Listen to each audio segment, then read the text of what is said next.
Panglima TNI Andika Perkasa sebut Kodam baru IKN akan dilengkapi pangkalan udara dan pangkalan laut. Kemudian Angkatan Laut, di situ ada Lanal, Armada, Pangkalan Angkatan Laut itu kira-kira total semuanya darat, laut, udara itu 4.500-an hektar. Kami berharap kalau bisa ada di kawasan perluasan, masuk di kawasan perluasannya. Ya, di kawasan inti pusat pemerintahan ini memang alokasinya 300-an, ya 300 sampai 380-an lah kalau misalnya masih ada ruang. Jadi kehadiran personil tambahan ini dengan satuan-satuannya, dengan alutsistanya, ini kami juga akan mengajukan penambahan personil kepada Menteri Pertahanan karena beliau yang memiliki kewenangan pembangunan kekuatan. Ada kawasan inti, ada kawasan pengembangan yang berikutnya. Kawasan intinya nggak ada yang itu. Kalau kemudian dari 265 ribunya itu ada, di sebelah sananya, wajar luas hampir 300 ribu. Tax ratio kita itu di seluruh dunia nomor 127 dari 140 negara. Kalau penerimaan pajak kita itu naik sehingga ada tabungan buat bikin ibu kota baru, bikin kota baru. Kita paham, ini nggak punya kemampuan apa-apa, mau niru seperti Arab Saudi yang uangnya 2.000 triliun dolar, bikin kota baru. Kita ingin menyamakan, padahal penduduk kita 138 juta masih insecure.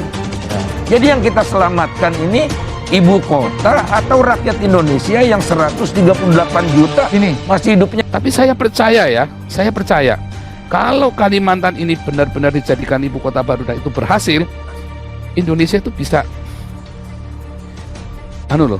malah bisa kuat loh. Ya, justru nanti akan banyak orang-orang yang non-Jawa, non-Islam yang bisa menjadi pemimpin di Indonesia. Jangan seakan-akan pemerintah membangun ibu kota, terus kemudian masyarakat ini Di luar itu akan ditelantarkan. ada PKH, ada bantuan pangan dan sebagainya. Negara Indonesia ini dalam situasi pandemi COVID termasuk negara yang melakukan proses kehadiran negara. Panglima TNI Jenderal Andika Perkasa mengatakan akan mendirikan Kodam baru lengkap dengan perangkatnya untuk pengamanan ibu kota negara Nusantara di Kalimantan dengan akumulasi wilayah seluas kisaran 4.500 hektar. Nantinya di kawasan itu akan dibangun pangkalan udara dan pangkalan laut, yakni seluas kisaran 2.700 hektar. Jika misalnya masih ada ruang, kami akan menghadirkan personil tambahan ini dengan satuan-satuannya dengan alutsista. Kami akan mengajukan penambahan personil kepada Menteri Pertahanan, kata Andika. Adapun penambahan kekuatan diperkirakan sekitar 30 sampai 50 ribu personil yang terdiri dari gabungan angkatan baik dari darat, laut, dan udara. Puluhan ribu personil itu, kata Andika, bukan diambil dari rekrutmen baru, melainkan diambil dari seluruh satuan TNI di Indonesia. Sepanjang pembangunan atau proses realisasi IKN, di samping dalam penanganan Kodam 6 Mula Warman, ia akan menunjuk personil dalam rangka penugasan khusus. Nanti akan ada penugasan di fokus konstruksi di dalam kawasan inti pusat pemerintahan dan itu sudah tidak bisa menunggu. Ketua DPR RI Puan Maharani berkunjung ke lokasi IKN Nusantara pada Rabu 16 Februari 2022. Lalu apa saja yang ada di IKN? Puan Maharani mengunjungi titik nol IKN bersama dengan Panglima TNI Andika Perkasa dan juga Menteri Dalam Negeri Tito Karnavian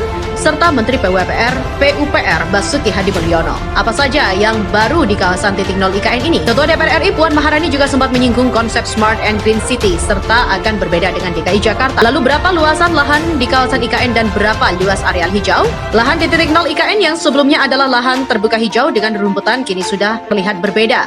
Kawasan yang semula merupakan lahan hijau kini sudah ada di car block dan juga bangunan aula. Ada sejumlah hal baru di lokasi titik nol IKN ini. Di sekitar lokasi titik nol, kini sudah ada bangunan beratap tanpa dinding yang difungsikan sebagai aula. Ketika rombongan Puan Maharani, Andika Perkasa dan Tito Karnavian berkunjung ke lokasi titik nol IKN, di aula itu dipasang spanduk bertuliskan kawasan IKN titik nol. Dari informasi yang diterima oleh tribungaltim.co, pembangunannya seluas 70 x 13 meter persegi dengan aula seluas 8 x 12 meter persegi. Dari aula ini juga dilengkapi dengan tangga cor menuju titik nol IKN. Ada 59 anak tangga dari aula menuju titik nol IKN. Di sekitar patok titik nol IKN juga sudah ada lulusan konblok yang melingkupinya. Alur konblok yang melingkupinya pun dibuat berbeda dari ring terdapat di sekitar patok di titik 0 IKN. Tepat 2 minggu sebelum kunjungan hari ini, kawasan seputar titik 0 IKN tampak masih lahan terbuka hijau. Untuk menjangkau lokasi kawasan titik 0 atau geodesi sendiri dari Jalan Raya Sepaku berjarak sekitar 1 km dengan kondisi jalan yang relatif berbatu. Adapun lebar jalannya sendiri cukup untuk lalu lalang kendaraan besar pengangkut pohon dengan 2 arus, di mana kawasan IKN di Kecamatan Sepaku, Kabupaten PPU Kaltim terbagi menjadi 3 kawasan utama, yakni kawasan IKN, kawasan inti pusat pemerintahan atau KIPP IKN, kawasan perluasan KP IKN. Ketiganya memiliki luasan rata-rata 106.331,573 hektar. Ketua DPR RI Puan Maharani berujar untuk pembangunannya sendiri memiliki konsep Smart and Green City yang dibangun bertahap dengan memperhatikan kondisi geografis. Dengan IKN yang ramah lingkungan, modern, menjaga lingkungan alam sekitar, berikan satu pembaruan bahwa akan berbeda dengan IKN yang ada di DKI Jakarta. Himpun tribunkaltim.co disadu dari salinan data di Mading yang disediakan Kementerian PUPR. Berikut adalah rincian luasan delineasi IKN. Area kawasan IKN 56.181 hektar. Area kawasan perluasan IKN 256.146,72 hektar.